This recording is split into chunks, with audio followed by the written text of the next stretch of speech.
Hello, Aram. Well, currently the two leaders temporarily halted the summit meeting for a lunchtime, and the official briefing was held here about half an hour ago by Yoon Young-chan, Senior Secretary for Public Relations at the South Korean Presidential Office. Yoon gave reporters here detailed remarks by the two leaders from their first encounter at Panmunjom a few hours ago to their summit meeting at the Peace House, where meeting is taking place.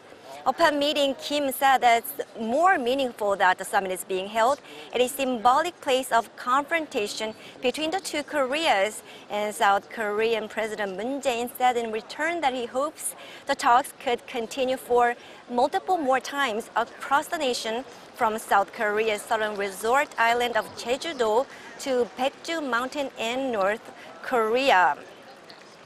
And what drew attention among reporters here was that when Kim Jong-un crossed the border and came to the South Korean side, he took South Korean President Moon Jae-in's hand and invited him to the north side. So Moon also stepped onto the northern side. It was quite a sight to behold. And in the guest book at the Peace House, Kim Jong-un wrote that, quote, "New history begins now at the starting point of the period of peace." They began their talks from 10:15 a.m., some 15 minutes earlier than scheduled. President Moon Jae-in was accompanied by Presidential Chief of Staff Im Jong-seok, National Intelligence Service Chief Seo Hoon, while Kim Jong-un was with his sister Kim Yo-jong and North Korea's ceremonial leader Kim Yong-nam. During the two leaders' opening statements, which was televised, Kim said he hoped the two Koreas do not repeat the past patterns of inter-Korean relations, where promises were made, canceled, then the Koreas go back to square one. Instead, he said he hoped the two can build a future together, hand in hand.